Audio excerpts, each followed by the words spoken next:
창세기 35장입니다. 베레로 올라가지 않고 세겜에 머물다가 디나가 겁탈을 당하고 두 아들이 수많은 생명을 모자베에게 죽인 사건 등으로 생애 최대의 위기를 맞이한 야곱은 이제 가나안 사람들과 브리스 사람들을 피하여 어디론가 도망가지 않으면 안 되게 되었습니다. 그는 가족들을 이끌고 전에 에서를 피해 도망가다가 하나님을 만났던 베레로 올라가 하나님께 제단을 쌓았습니다. 본장에서 야곱의 역사는 사실상 끝나고 역사의 주인공은 그의 아들 요셉으로 바뀌게 됩니다.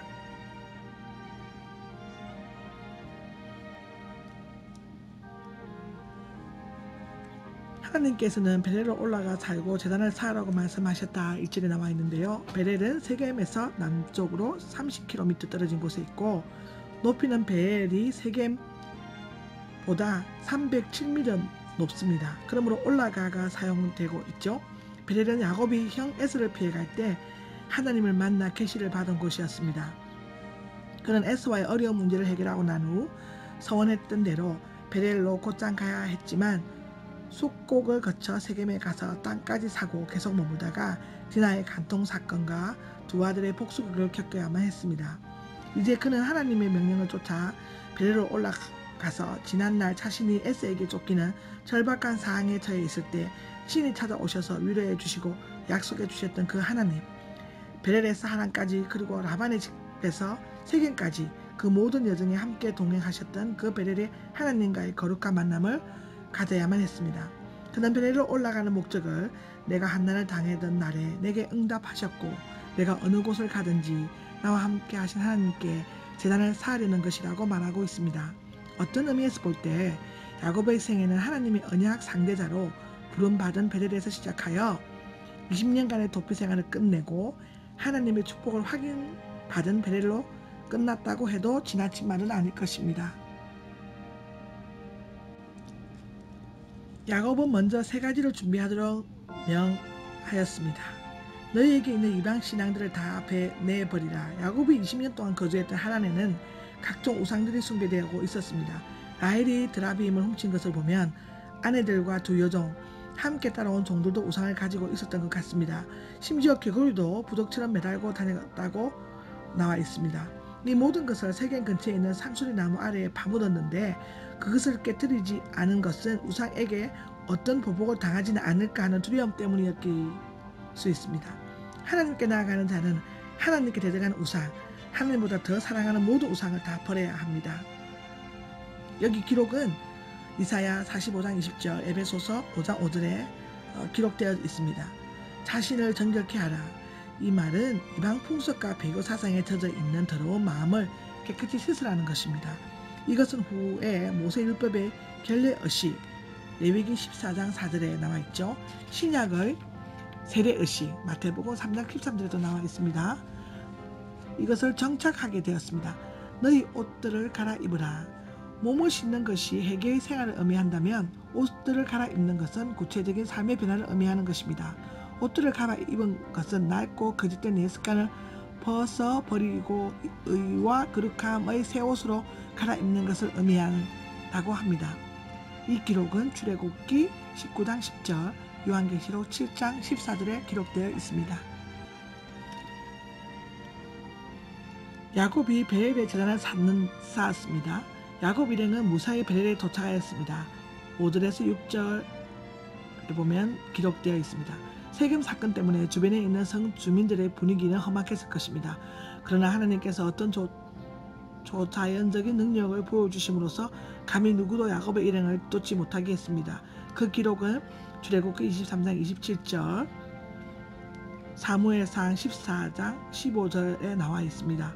야곱은 베렐의 제단을 쌓고 엘베이라고 불렀다고 6절에 나와 있는데요. 야곱이 서원한 지 30년, 가나안에 돌아온 지 10년 만에 베엘에서 서원했던 것을 비로소 정확하게 이행하게 되었던 것입니다. 엘베알은 베렐의 하나님, 문자적으로는 하나님의 집의 하나님, 단순한 지명이라기보다는 야곱의 신앙 고백과 같은 것으로 과거 야곱이 가장 외롭고 두려웠을 때 베렐에 나타나 위로해 주신 하나님의 은총을 감사하면서 붙인 이름입니다. 리브가의 유모 드보라가 죽어 베렐의 상술이 남 안에 묻혔다. 8절에 나와 있는데요. 드보라 뜻은 꿀벌, 야곱의 어머니 리브가가 아브라함의 노종과 함께 시집을 올 때 따라온 유모였습니다. 그녀가 어떻게 베렐에 있는 야곱의 일행과 합류하게 되었는지 대해서는 여러 가지 추측이 있지만 분명한 것은 야곱이 장자권을 얻는데 결정적 역할을 한 리브가의 유모였으므로 어릴 때부터 각별한 애정이 있었을 것으로 보여집니다. 이때 나이는 180세 정도였을 것으로 보여지고 있습니다.